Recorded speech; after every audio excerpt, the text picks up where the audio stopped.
walked up to your closet full of clothes and said, I don't have anything to wear? How does that happen? How can you have so many clothes and yet nothing to wear? Some of the reasons might be that you're keeping things for sentimental reasons. Perhaps you have things that you haven't worn in 10 years, but you spent so much money on them, you can't just give it away. Or it was a gift. You must keep it because it's something special that you want to hold on to. So I would suggest to you that get rid of all the clutter, first of all. Every woman I've ever worked with needed to do a good purge on her closet. So if you have all of these things that you never wear, that you don't actually love, that don't fit you now, any of those things that you're holding on to when you lose that 10 pounds, sometimes you think, oh, I'll get back there, I'll wear that. And you'll keep those things so long that when you do finally reach your ideal weight, it's not in style anymore. So dress the woman that you are today. Wear what suits your personality and your lifestyle today so that you look fabulous while you're reaching that ideal body that you're working on. A lot of the time when I started my blog, it was because I had lost touch with myself. I had gained quite a bit of weight from working nonstop for several years. I had given up pretty much what I wore. It didn't matter because I worked all the time. I never went anywhere much. I didn't do anything. And then when I did get asked out on a date by Mr. Mickey, I panicked because I had nothing to wear. And if I could find pants that zipped, I couldn't put together a nice outfit. And it was very frustrating. And there were some times that I just said, forget it, I'm not going. So when I lost 40 pounds by changing what I ate, and that's all I did. I didn't do a whole lot of crazy exercises. I didn't have surgery. And it didn't matter that I was postmenopausal. I still lost the weight by changing what I ate. And that was a pretty simple thing. I read this book, Eat to Live, by Dr. Joel Fuhrman. Where did I put that? This book. Mickey actually gave it to me, and it changed both of our lives. It was the biggest turning point ever. It's very technical. It tells you what to eat and why to eat it and why nutrition is so important to you. But I'll give you a brief overview, the Reader's Digest version tonight.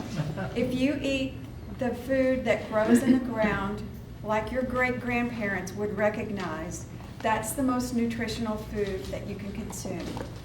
If you eat things like the macaroni cheese that comes in a blue box, things like that, or you get your food that comes from a window, you drive through a lot and get your food, trust me, it is not nutrition. It may be entertaining, it may taste good because you are addicted to salt, fat, and sugar, and that's what you crave and that's what you think is good.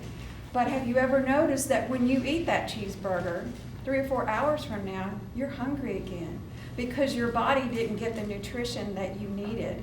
When I learned that, when I accepted that fact, it took me about 3 weeks to break that cycle of craving fat, sugar, and salt.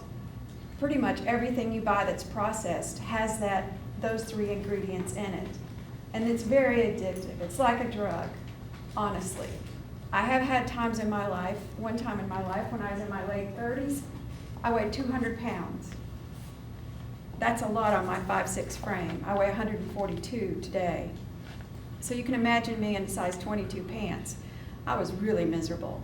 But I worked in a studio designing jewelry for about 10 years. I had very little exposure to the outside world, except for when I was doing trunk shows, and my focus was on the jewelry.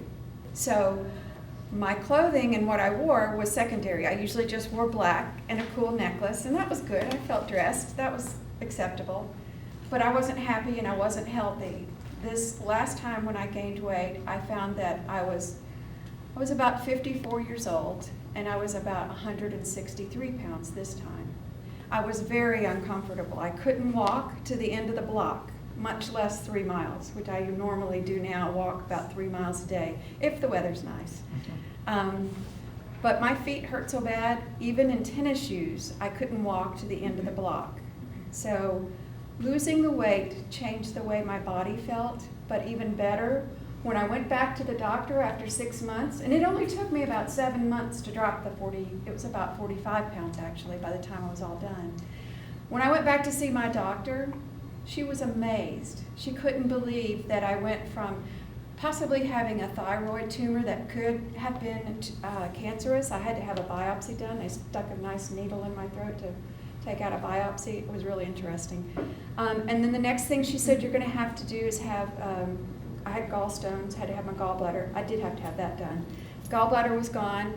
Next, I was going to have to go on high blood pressure medication and high cholesterol medication, probably for the rest of my life. I was having 4 or 5 migraines a week. That was almost every day. And sinus infections constantly, maybe 7 a year. It made a lot of difference. It wasn't just a physical appearance thing, although that did affect my emotions, and it really depressed me tremendously. But I wasn't able to function. I wasn't able to enjoy my life. I was 54 years old, but I felt like I was 90 because I was just not healthy, not happy with my body, and not able to enjoy life. So when I did start eating a healthy lifestyle, eating healthy food, the weight came off. It might have been 6 months, but I'm on no medication now. I can run maybe half a mile, then I walk the other 2.5 miles really fast, good pace. Get the heart rate up, and I wear high heels a lot now, and they don't hurt. It's wonderful. But the reason that I started the blog is when I lost the weight, I went to the mall, I went to Belk, I went to several other stores, and I tried on clothes till I was in tears. Nothing fit me. It may have fit my body, but it didn't fit my personality. It wasn't my style. It didn't project the person I am at all. In fact, sometimes I laughed out loud when I was in the dressing room because it was bordering on ridiculous. I wore a size 4 jeans, but it didn't look right. It wasn't the right style. I didn't have it together. I didn't understand what I was doing. It had been 20 years since I'd been a size 4 the last time. So things had changed drastically with fashion, with my body, with my lifestyle. What was important to me was totally different now. So I had to go through a transition period. I spent a lot of money buying the wrong clothes. I would put them on and Mr. Mickey would take my picture and I would look at that picture and I'd think, what was I thinking? I look ridiculous. Finally, I figured out a formula that worked for me and worked for my lifestyle and served me well, and I didn't have to spend 30 minutes getting ready every time we were going to go somewhere. That's what drives me nuts, is when you're in the closet with all these clothes and you can't put together an outfit. You're in there for half an hour trying on clothes. So I figured out a formula, and it's pretty easy, and that's why I started the blog. After I finally spent all that money and gave away 3 wardrobes that I couldn't use, I finally figured it out. Pick out what matches your personality. Your clothing should project your personality. You should be sharing with the world, without words, who you are. When they see you walk in the door, they'll say, I want to be friends with her. She looks like a fun person. She's kind of hip. She's got it going on. And it doesn't have to be the trendiest, most current thing at all. But if it suits you, if it suits your personality, your body, and your lifestyle, the things that you should think about when you're getting dressed is, does it suit the situation that I'm attending tonight? Is it appropriate for the weather? That's your first thing. So if it's wintertime, you don't want to show up in a white eyelet sundress, of course. I've seen girls do that, and I'm thinking, did you not notice it was 60 degrees when you left? Appropriate for the weather, appropriate for the situation. That's one of the elements of style. The other one is it the right fabric for you? You may be a person, I'm a winter, if you're familiar at all with the color thing that they used to do in the 80s, the Color Me Beautiful. I sort of relate to that one because everybody has heard that. Pretty much most of the people in my generation remember that. So a nubby fabric like a worsted wool or the boucle jackets from Chanel. I love the look of that on other people, but on me, I look like the Michelin Man. It just doesn't work because I have all this bustiness and broad shoulders. And when I put on something that has lots of texture, then I just look like I'm, hobbling out. It just doesn't work. So those are things I have to leave alone. It has to be sleek and fitted a little bit. And even if I'm wearing a tunic, it can't be a thick sweater kind of material like the fisherman sweaters that have those can't do that. Oh, it's ridiculous. And turtlenecks, I have to be really careful with turtlenecks. But I use myself as an example oftentimes on the blog because I don't want to preach to people. I don't want to say you shouldn't do this and you shouldn't do that. I just let them figure out from what I explain on the blog that works for me. Okay, so this is what would work for my personality. So if you are a small, this is a good example. If you have small shoulders and a small bust and you're relatively small, you can wear boat necks and mock necks and crew necks and little mock turtlenecks because you look fabulous. You can carry that added volume with that neckline. But if you already have a big bust and you put on a cowl neckline, it's like you have 3 big boobs. You don't want that. Another thing that people don't realize they're doing is if you, and I can only speak from being too much up here and trying to camouflage it or minimize it a little bit, if you carry a handbag that is on a shoulder, on a strap, and then you've got all this bulky fabric and maybe it's got ruching and wrinkly things and the fabric it's maybe got ornamentation, you're just adding another bit of visual weight here. So that's why you almost always see me carrying a handbag like this that I can carry down here, and it doesn't add any volume to where I don't want extra volume added. So that's another little tip to remember. Anybody have a question? Please chime in anytime if you have a question. I love it when you guys participate. It makes it easier on me. Do you have a question about nutrition or anything that I talked about food-wise? Yes? I don't know what my style is. Oh, you don't know what your style is? How do you figure that out? Pick an icon. Pick somebody that you enjoy it could be like Jacqueline Kennedy or somebody that you idolize for the way they always look so nice. If you've got a computer, Google that person. And it has image when you Google them. You can look at lots and lots of pictures. And look at that woman that you admire her style. If you can find somebody who's built sort of like you, maybe has a similar lifestyle to you, but resonates with you. Study her look. Look at every picture you can find of her and emulate her style for a little while. You won't have to do this for very long.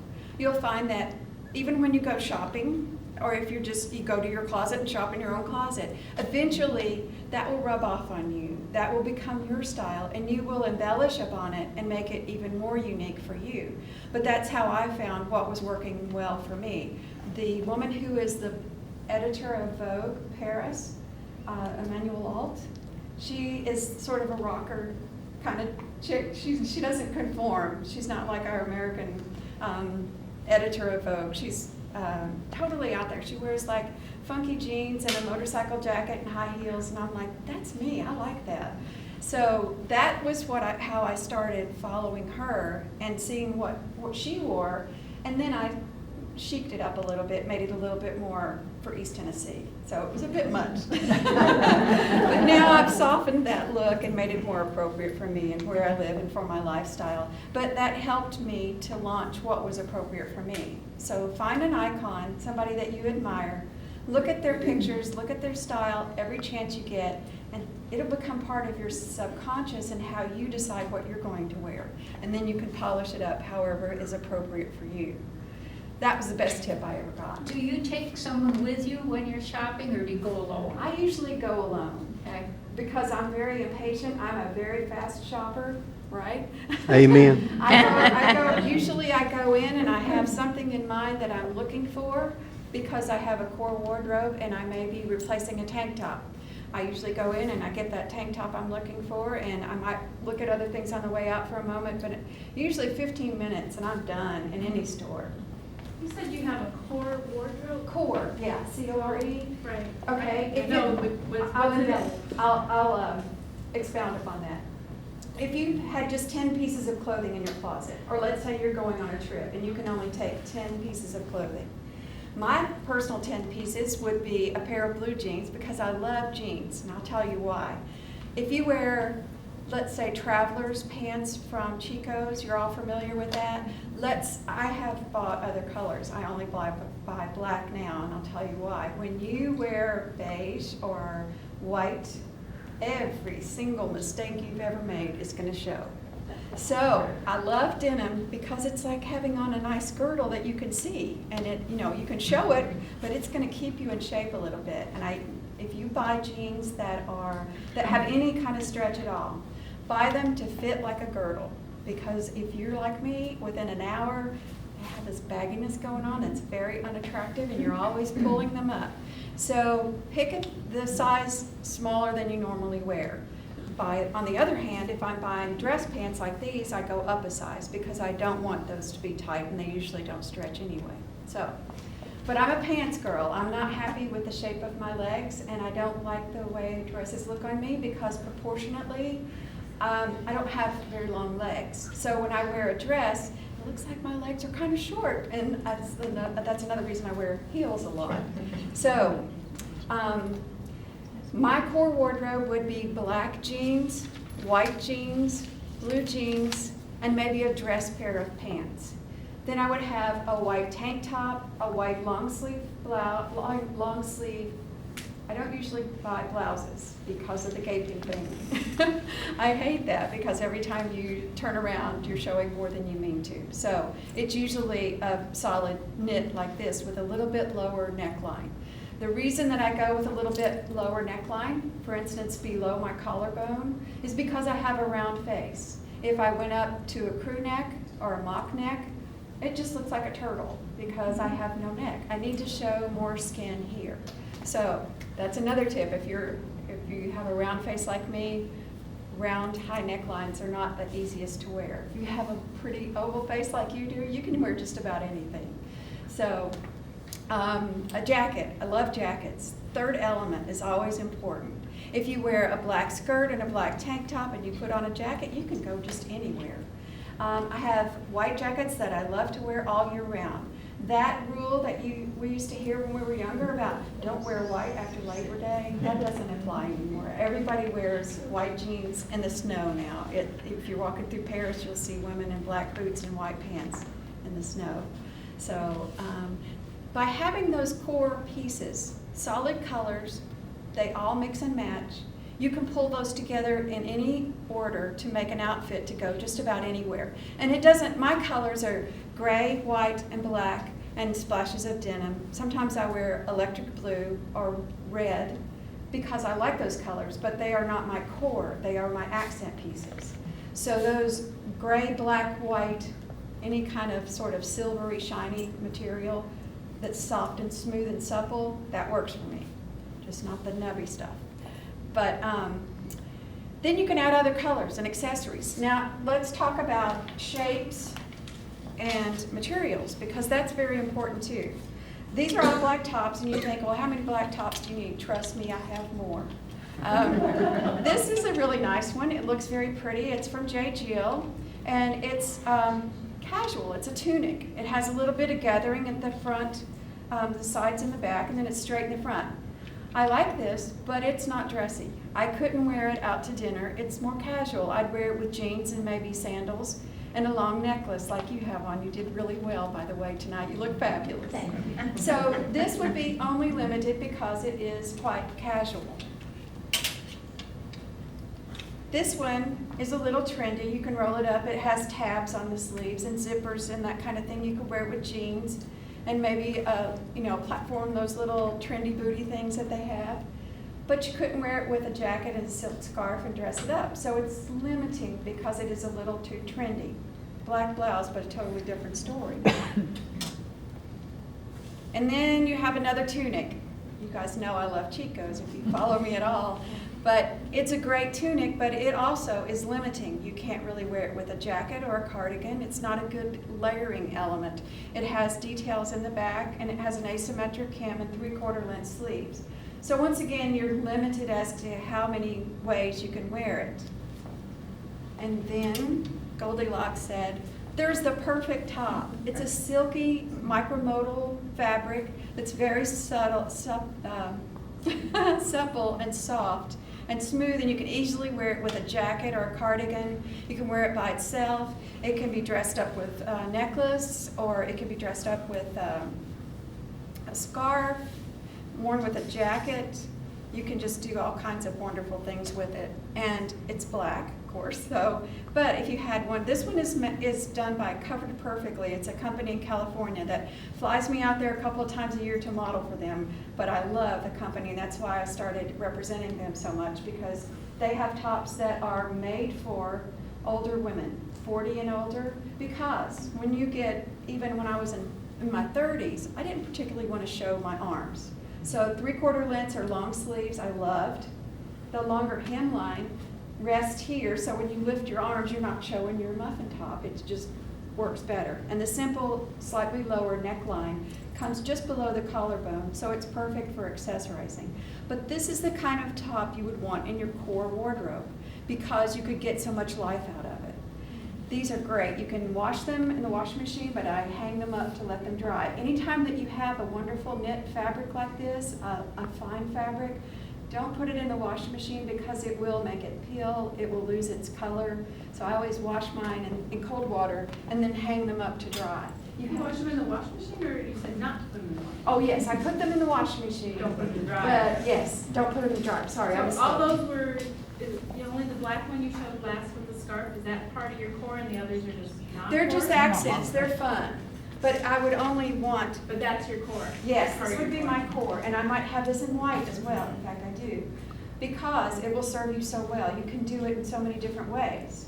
But if you like this jacket, I am pretty limited to what I could wear it with. If it were solid white or solid black, it would give me a lot more wearings. I could do it in a lot more combinations. So that's why I always say pick your core colors. Now your core colors might be totally different than mine. If you're a vibrant personality and you like bright colors, your core colors might be fuchsia and purple and lime green. But all those 3 colors work together. You can create a look using those 3 colors. Just go in and close your eyes and pick out 3 things and put them on and go, and you look great, because those colors reflect you and they match you, your personality. Now let's talk about a third ring. Does anybody have a question before I jump to the train to the next place? Yes. Would you tell us the name of the company for that last time? Covered Perfectly. CoveredPerfectly.com is the web. Pardon me? What was it called? Covered Perfectly. The lady's name is Pauline, and she started the company because she moved over here from Great Britain, from London, I think, and she lives in LA for the last, 17 years. And when she started shopping for tops, she couldn't find anything that wasn't short, tight, and cut to here. So she said, that's it, I'm going to make my own. And it's just taken off. She does several different styles. I have a question about the Okay. necklines. Okay. As I get older, I seem to, be more wrinkles right here and everything. And to draw that away from that, would you go with a higher neck? Not unless it flatters your face. The thing about our bodies, we're the only ones that are thinking about, I don't want to show my arms. Nobody else cares. They don't notice your neck. They're looking at your face. But always draw the attention away from what you're self-conscious about. I'm sort of self-conscious about my bust, so I don't wear form-fitting things with a low neckline because it embarrasses me to be, built like this. I want the focus to go to my shoes or my earrings or something else. Not that. Yes. Another question, a lot of things like you say you build on it, like that last top that you showed us, you wear under a blazer. What about the summertime when it's hot? I'm sorry? What about the summer when it's hot? She wears this, and I wore it in LA when it was like 102 degrees with a pair of white pants and a long silver necklace. It's so light, it's like having pajamas on. You don't even feel like you have any, it's like wearing a t-shirt. Pass it around so you can touchy-feely. But if you pick the right fabric, and really, I think it comes in a, pardon Is me? it clean, like to show all your? Well, you get a size larger if you're concerned about that, but I usually wear a body slimmer. They have them by Spanx, and they're not hold you in tight, they just smooth you out. So that's an important thing to always have in case you need it. If you wear something that does cling a little bit, these aren't the kind that they used to have that it takes 2 people to put on. It just smooths you out a little bit. So you have a smooth, it's like wearing a tank top underneath something else. It gives you a smoother line. Made in America. Made in America. Oh, this line is made in America. Even the fabric is made in America. And she employs all American women, and all the models are over 40. In my case, way over 40. By the way, next year in September, my birthday, I'll be 60 years old. Pardon What me? day in September? 13. Ooh, Virgo. Yeah. That's your birthday? Wow, it's a small world, isn't it? Only 3 days off on the 16th. Another Virgo. It's a good Christmas month. babies. Yeah. You say to Christmas time. Does anyone else have a question about fashion or fabrics or? But what do you do like in a hot, warmer climate? Like we're going on a cruise. Okay. So we'll be down in the Caribbean and then you're just like. Yeah. Well, I You don't can't be wearing normally. blazers and long sleeves. Right. I don't normally wear a blazer in the summertime, and I don't normally wear a scarf in the summertime. That's one of my fall, because that's just too much fabric. I can't handle all that. So I usually wear a long necklace like you have on in the summertime, or one that is up at this area, because I have on a jacket. If I wore a long necklace tonight, wouldn't make any sense because you couldn't see it. So I'm filling in the neckline of the jacket with a short shiny necklace, because shiny is my texture. But here's what you would wear if you were going on a cruise. Maybe you could wear this with soft little white capris and sandals, or jeans. I wear this a lot in the summertime because it has 3/4 length sleeves, and it doesn't cling to your body, so it's cooler. So what do you wear in the summer normally? Do you go with fabrics that are? I have a tendency like those camp shirts, which I'm Yeah. in, want to be a little more stylish, but it's difficult. Yeah. To find things that I fit. know what you mean. And then shopping, and it seems like you shop at either through the catalogs. When I- you see I- in stores, you're like, yeah. Yeah, I didn't have very good luck with shopping in some of the stores, so I did start shopping online because I had a clear vision of what I wanted. So a column of color is another thing that you need to think about. If you want to minimize your body, wear a column of color. Like this is considered a column of color, black on black. And then if I wore a white jacket and just left it open, this is what you would see. So visually I look taller and thinner than I really am. So think of a column of color. If I wore a white tank top, it would cut me in half. So visually, every time you cut a horizontal line, it makes you look